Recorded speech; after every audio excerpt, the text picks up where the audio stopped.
जय हिंद साथियों, मैं अपने इस वीडियो में आपका पुनः स्वागत करता हूं। दोस्तों, आज हम लोग एकदम बेसिक पे बात करेंगे। हम लोग समझेंगे कि आज क्रय मूल्य क्या होता है, विक्रय मूल्य, लाभ और हानि किसे कहते हैं। तो ये जो मेरा वीडियो क्लास मतलब खासकर जो छोटे बच्चे हैं, जो 6 to 8 के बच्चे हैं, वो खासकर उनके लिए ज़्यादा इम्पोर्टेंट रहेगा। और भी लोग, अगर कोई मान लीजिए अगर बड़ी क्लास के बच्चे हैं, अगर वो वीडियो मेरा देख रहे हैं तो उनके लिए भी काफ़ी इम्पोर्टेंट रहेगा ये।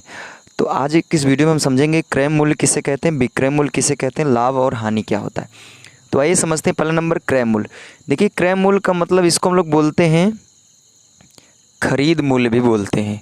खरीद मूल्य का मतलब जब हम लोग कोई चीज़ खरीदने जाते हैं या फिर किसी चीज़ को लेने जाते हैं तो उसका जो दाम होता है, यानी क्रय करने का जो दाम होता है, उसी को हम बोलते हैं क्रय मूल्य। जैसे मान लीजिए हम गए कोई सामान खरीदने के लिए, तो उसका जो दाम है, उसकी जो प्राइस है वो 10 रुपया है। तो ये जो 10 रुपया है, अगर हमने उसको 10 रुपया दे के ख़रीदा है तो इसका मतलब है कि उस वस्तु का जो क्रय मूल्य है वो 10 रुपया है। और ये जो 10 रुपया जो क्रय मूल्य वो हमारे लिए है। लेकिन एक मैं बात करूँ दुकानदार के लिए, तो दुकानदार के लिए यही 10 रुपया विक्रय मूल्य बन गया, क्योंकि दुकानदार ने सामान को बेचा है और हमने सामान को ख़रीदा है। तो देखिए, अगर हम कोई सामान खरीदते हैं तो जिस दाम से हम लोग खरीदते हैं वो हमारे लिए होता है क्रय मूल्य, और जो जिस दाम से जिसको बेचता है उसके लिए हो जाता है वो विक्रय मूल्य। तो क्रय मूल्य का मतलब यह होता है कि जिस दाम से हम किसी चीज़ को खरीदते हैं उसी को हम लोग बोलते हैं क्रय मूल्य, जिसको हम लोग कास्ट प्राइस बोलते हैं।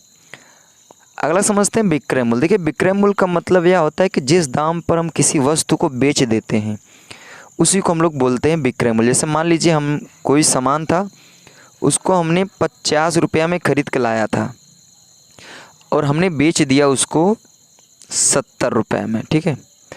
तो हमने ख़रीदा है 50 में, बेचा कितने में, 70। तो ये जो हमने ख़रीदा था यही आपका है क्रय मूल्य, और जो हमने जिस दाम पे बेचा है यही हमारा है विक्रय मूल्य।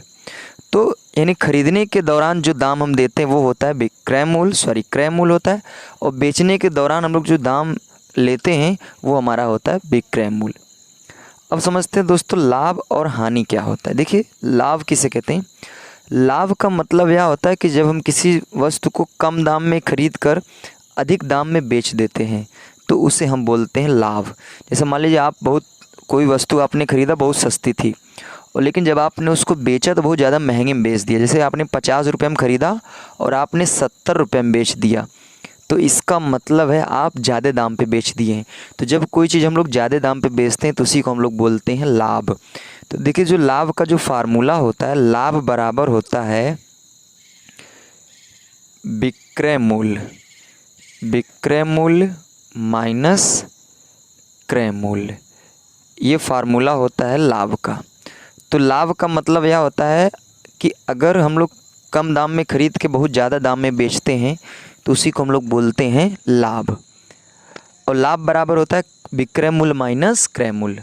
अब समझते हैं हानि क्या होता है। देखिए, हानि का मतलब यह होता है कि जब हम किसी को बहुत ज़्यादा दाम पे ख़रीद कर कम दाम पे बेच देते हैं तो उसी को हम लोग बोलते हैं हानि या लॉस बोल देते हैं। तो हानि बराबर होता है, जो फार्मूला वो होता है हानि बराबर क्रय मूल्य माइनस विक्रय मूल्य। देखिए, जैसे मान लीजिए आप कोई चीज़ खरीदे, अगर आप उस चीज़ को आपने 100 रुपया में ख़रीदा है और बाद में आपने बेचा तो सिर्फ आपको 80 रुपया मिला। इसका मतलब आप ज़्यादा दाम में ख़रीदे हैं और बेचे हैं बहुत कम दाम में, तो इसका मतलब है कि आपको हानि हुई है। तो हानि, लाभ, क्रय मूल्य, विक्रय मूल्य क्या है, उम्मीद करता हूँ बच्चों आपको ये समझ में आ गया होगा। तो क्रय मूल्य का मतलब होता है जिस दाम पे हम लोग खरीदते हैं, विक्रय मूल्य का मतलब होता है जिस दाम पे हम लोग बेचते हैं, और लाभ का मतलब होता है कम दाम से खरीद कर अधिक दाम में बेच देना, और हानि का मतलब होता है अधिक दाम में खरीद कर कम दाम में बेच देना। तो उम्मीद करता हूँ दोस्तों ये वीडियो आपके लिए ज़्यादा हेल्पफुल रहा होगा, काफ़ी कुछ समझ में आया होगा, काफ़ी कुछ सीखने को मिला होगा। इसी तरह दोस्तों मिलेंगे हम लोग आगे नेक्स्ट वीडियो में। तब तक के लिए जय हिंद।